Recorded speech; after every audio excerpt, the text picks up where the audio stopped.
Hello good morning साथियों, welcome to MPS motivators.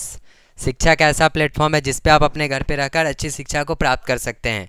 चलिए आज हम लोग क्लास 10th के अगले टॉपिक की तरफ बढ़ रहे हैं, जिसमें हमने आपको पिछला वीडियो एल्कीन के अंतर्गत आपको बताया था। एल्कीन आपको समझ में आया होगा। आज हम लोग पढ़ेंगे एल्काइन के बारे में, जो आपको बोर्ड के समक्ष नज़र आ रहा होगा, जिसका नाम है एल्काइन। क्या नाम है? एल्काइन नाम है। और यदि अभी तक आप मेरे इस चैनल को सब्सक्राइब नहीं किए हैं तो इस चैनल को सब्सक्राइब करें, क्योंकि अब एग्जामिनेशन का ज़्यादा समय बाकी नहीं है। 15 फरवरी से आपका एग्ज़ाम भी है। आइए हम लोग देखते हैं एल्काइन को। एल्काइन क्या होता है? एल्काइन का सबसे पहले हम लोग एल्केन और एल्कीन को जब पढ़े थे तो सबसे पहले हमने आपको सामान्य सूत्र बताया था। ठीक है, याद होगा आपको सामान्य सूत्र, तो देख लीजिएगा सामान्य सूत्र एल्काइन का क्या होता है। याद रखिएगा, एल्काइन का सामान्य सूत्र आपका होता है CnH2n-2। क्या होता है? CnH2n-2। एल्काइन का सामान्य सूत्र एग्जामिनेशन में क्वेश्चन ऑब्जेक्टिव में आया है कि एल्काइन का सामान्य सूत्र क्या होता है, तो CnH2n-2। एल्केन का सामान्य सूत्र क्या हो जाएगा? CnH2n+2। एल्कीन का क्या हो जाएगा? CnH2n। और एल्काइन का क्या होगा? CnH2n-2। तो देखिएगा, n बराबर 1 हुआ था, n बराबर 2 हुआ था, है ना। तो n का मान जब 1 था तो मेथ यूज कर रहे थे, 2 था तो एथ यूज किए, 3 था तो प्रोप यूज किए। एल्कीन में सबसे पहले बात कर लेते हैं। ठीक है, एल्केन का जो बंधन बन रहा था वह एकल बंधन बन रहा था। एल्कीन में बंधन कितना बन रहा था? 2 बंधन बन रहा था। और एल्काइन में कितने बंधन बन रहे थे? 3 बंधन बन रहे थे। तो जो प्रकार हम देखेंगे, जैसे एल्केन आप देखें, है ना, तो एल्केन में आप कितने बंधन को बनाए? एक बंधन को। तो देखिए एल्कीन में जब हम बनाए थे एल्कीन, तो n बराबर क्या लेकर बनाए थे? 2 लेकर बनाए थे, क्योंकि कार्बन कार्बन के बीच में आबंध बना रहे थे। ठीक है, तो अब हम पढ़ते हैं कि एल्काइन का जो होगा, एल्काइन के लास्ट में क्या होगा। सबसे पहले नाम हम यूज कर लेते हैं, क्योंकि n बराबर हम लेने जा रहे हैं 2। क्या लेंगे? 2 लेंगे। और 2 के लिए नाम आपको केमिस्ट्री रख के दिया है एथ। क्या नाम रख के दिया है? एथ। और एल्काइन श्रेणी का आप बना रहे हो, तो एल्काइन को जब आप पढ़ते हो तो लास्ट में क्या आता है? आइन। क्या आता है? आइन। तो एथ में जब आप आइन जोड़ दीजिएगा, क्या जोड़ दीजिएगा?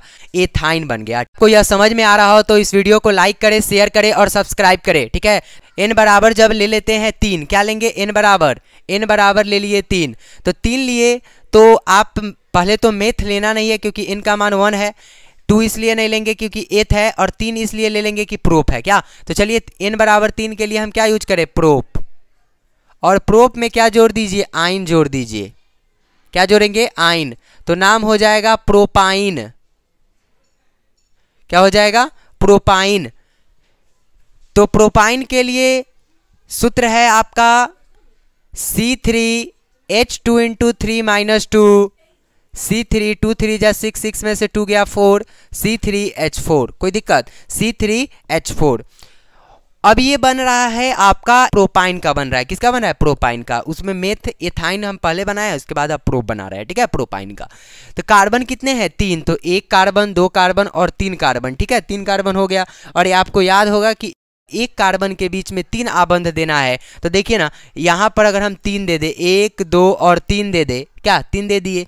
और यहाँ पर क्या देंगे? एकल बंधन देंगे। जितना जगह बाकी है, मतलब एक जगह 3 आबंध दे देंगे और एक जगह एकल आबंध दे देंगे। तो देखिएगा, यह कार्बन के पास कितने आबंध हो चुका है? 3 आबंध हो गया है ना, 1 2 3। और इसके पास एक अपना चाहिए, एक अपना आबंध देना है, तो 3 हो गया है। और एक इसको दे देंगे तो कितना हो जाएगा? 4 हो जाएगा। ठीक है, फिर देखते हैं इस कार्बन को जरा चेक कर लीजिए। तो यह कार्बन 3 आगे से है और 1 पीछे से है। तो मतलब क्या हुआ कि इस कार्बन के पास अपना 4 क्या हुआ? बंधन बन चुका है, मीन्स 8 इलेक्ट्रॉन हो चुका है। अब ये कार्बन को देखिए, इस कार्बन के पास अपना कितना है? 1 चाहिए सर 3, 1 2 और 3। कोई दिक्कत? तो देखिए हाइड्रोजन आपको कितना चाहिए? 4। तो 1 2 3 4। और कार्बन कितना चाहिए? 3। ठीक है, जब हम n बराबर 4 लेते हैं, क्या लेते हैं? n बराबर 4। तो 4 के लिए आप याद करिए मेथ एथ प्रोप ब्यूट। क्या होता है? ब्यूट होता है।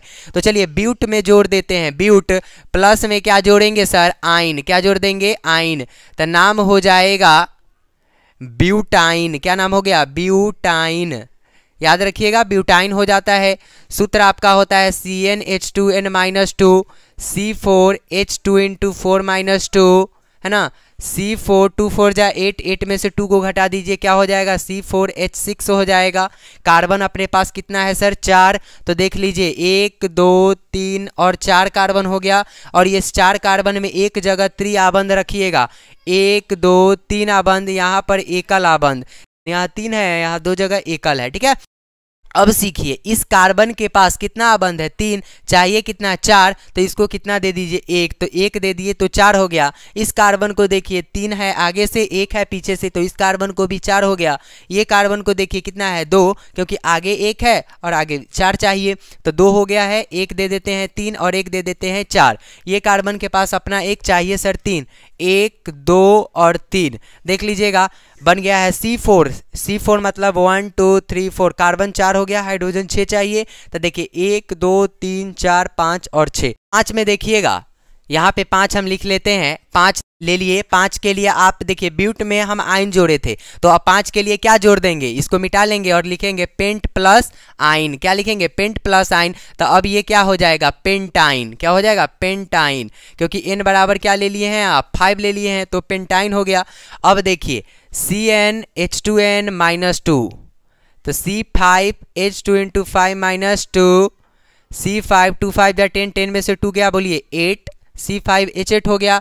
चलिए कार्बन को ले लीजिए 5, 1 2 3 4 5, 5 कार्बन हो गया है।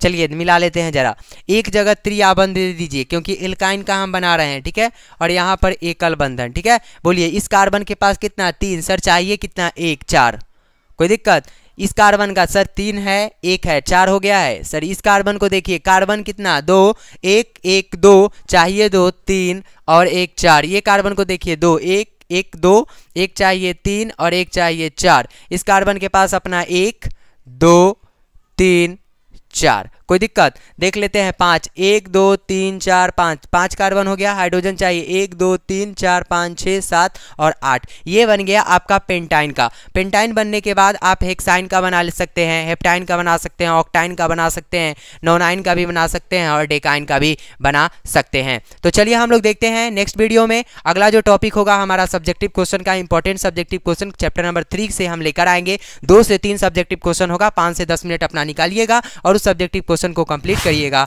और यदि आप मेरे इस चैनल पे नए हो तो इस चैनल को लाइक शेयर एंड सब्सक्राइब करें। फिर अगले वीडियो में हम लोग नेक्स्ट टॉपिक के साथ मिलते हैं। इसके लिए धन्यवाद।